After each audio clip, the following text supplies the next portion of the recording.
Hi, I'm Gabby from GoNaturalEnglish.com, where you can learn English fluency and confident communication.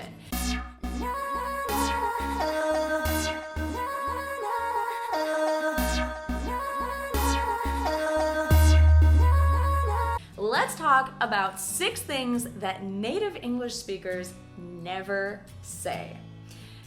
This is a guide to help English language learners like you to sound more natural, more native-like.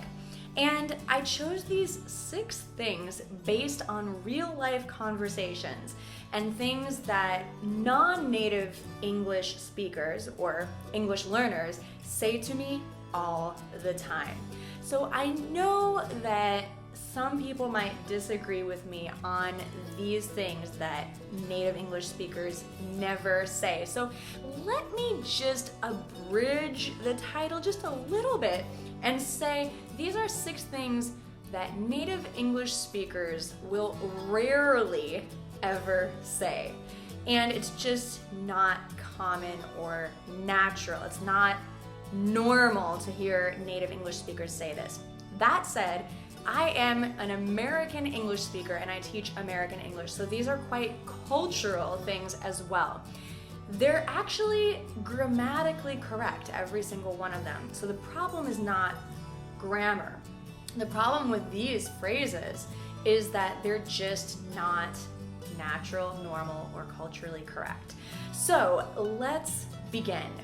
Number 1, may I practice my English with you?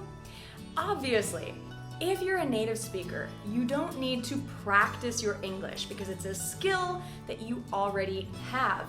And most importantly, you realize that English is a tool that you use every day to communicate, not to practice English for English's sake, but to use English in order to communicate, to connect, to convey information, to make friends. So I highly suggest that instead of asking, can I practice my English with you, that you approach connecting with other English speakers in a more natural, friendly way. Do not view other English speakers as potential practice partners or people that should teach you English, unless you're actually working with a tutor or a teacher. Other English speakers are not necessarily interested in just practicing to help you improve your English. They are interested, however, in connecting with you if you have a common interest or perhaps a common career or a hobby. So look for those common threads between you and people who happen to speak English, and you'll be able to practice your English in an indirect way when you simply connect with people who are interested in the same things as you. Okay, number 2, I am fine, thank you, and you? I know some people say this in English, but it sounds to me very stilted and unnatural because it's not very common. It's quite rare to hear this. It does get used, but I used to hear this 99% of the time in 99% of the conversations that I had when I was teaching English in Japan. I don't know why. I don't know if there's a certain textbook series that teaches this to everyone in Japan, but everyone, and not to pick on my Japanese students, but I spent 3 years teaching in Japan, so I have a lot of experience there. And people would always, Japanese English learners would always use this, I am fine, thank you, and you, and it's just not used as much in the United States.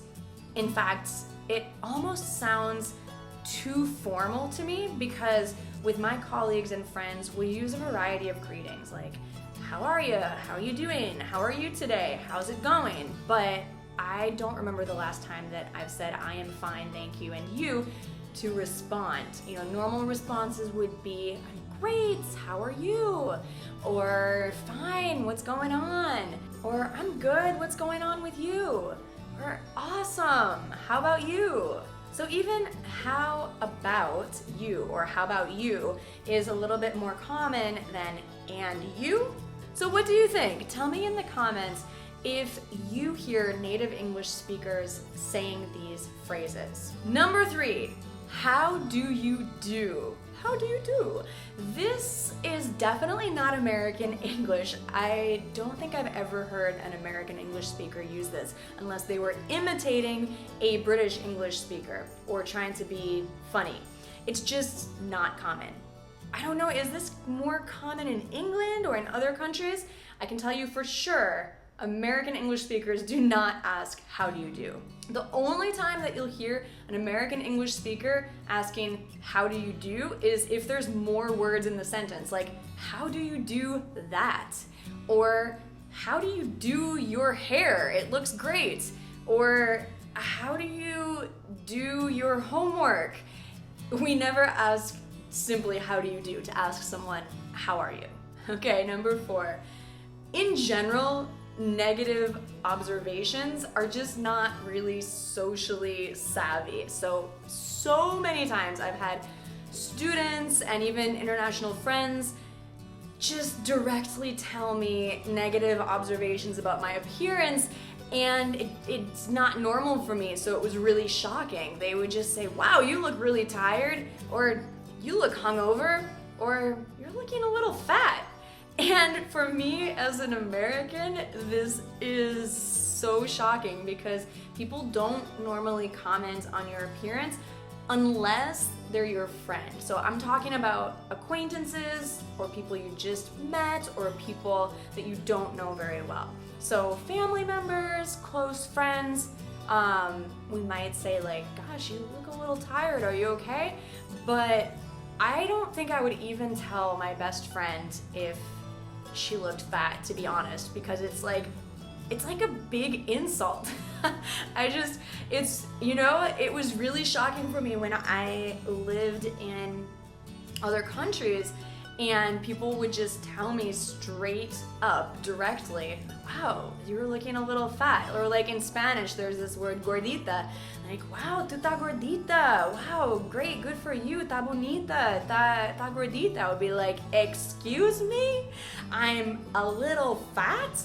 But apparently in Spanish and in other cultures, this could be a good thing. In American culture, unless you want to offend someone, I would not advise you to tell them they're looking a little fat. Number 5, are you married?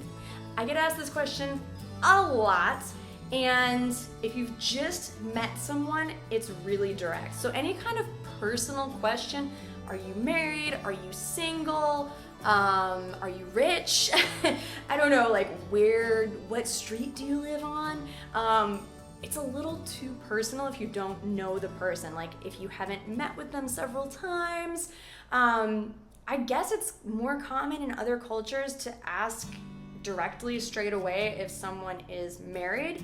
Maybe it's like getting it out of the way to know how to interact with each other. I've had so many Uber drivers ask me if I'm married, and it makes me really uncomfortable because I'm like, I'm just here for a ride to the airport, didn't want to date you, so why are you asking if I'm married? So for me, it's really strange. And in American culture in general, if I could be a representative of American culture here, since I am American, it's just not normal to ask someone if they're married if you don't know them already. So like if you just met someone, like if they're your Uber passenger or your Uber driver, did I just say passenger? If they're your Uber passenger or your driver, or maybe someone that you just met at a cafe or something, don't ask if they're married. There's some indirect ways that you could kind of figure out if they're married. You could maybe ask like, oh, are you here with your husband or boyfriend? I mean, even that sounds pretty direct. So in American culture, we don't really ask if someone's married or single until we know them a little bit. So that might feel strange to you, but that's just how it is. Also, in this category of personal questions would be age. It's totally not normal to ask someone how old they are unless you're filling out some special paperwork, like for your doctor, and they need to know your age, we don't ask people how old they are if we just met them. Similarly, we don't tell people how old we are if we just met them. I remember I had an English class, I was teaching an English class where there were people from all over the world, and we had to introduce ourselves. And all the students, they were adult students, they all started saying their ages. And it just felt so weird to me because in the United States, American students would not share their age in a self-introduction. In fact, in job interviews, it's illegal to ask someone how old they are or if they're married or personal details like that because it's discrimination. And finally, number 6, how much rent do you pay? So this could be lumped in with the personal questions that I just talked about, but this is more of a money question. So any question that's directly related to money, like how much do you make, or how much rent do you pay, or how much did you pay for your car? Questions like this are not appropriate culturally in the US, so native speakers don't ask them unless you already know the person. So the key here is how close are you to the person? Are they really your friend? Have you had several conversations with them? Have they asked you some personal details? You could ask, is it okay if I ask you something personal before you ask a money question or a personal question, if you really want to know. Otherwise, I would just advise to wait because it just feels like an invasion of privacy to an American if you ask how much they paid for something.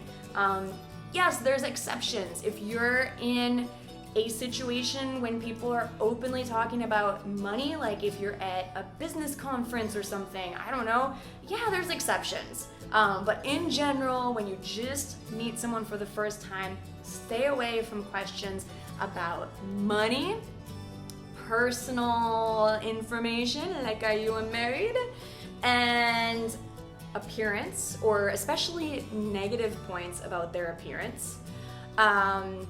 Don't say, how do you do? Don't say, I am fine, thank you, and you. And if you want to practice your English, don't ask to practice your English. Just talk to people. And preferably not with any of these questions that I just shared with you, because these are things that native English speakers just don't generally say. So thank you so much for watching. Let me know your thoughts in the comments. If you enjoyed this video, if you learned something, if you were entertained at all, then click down there to subscribe to Go Natural English. If you'd like to watch another video where you can learn more English and what to say in conversations, you can click right over there. And if you're an English learner and you'd like to get all the best Go Natural English tips in our easy to download Go Natural English Fluency Formula, you can click right down there. Thanks for watching, and I'll see you again soon. Bye for now.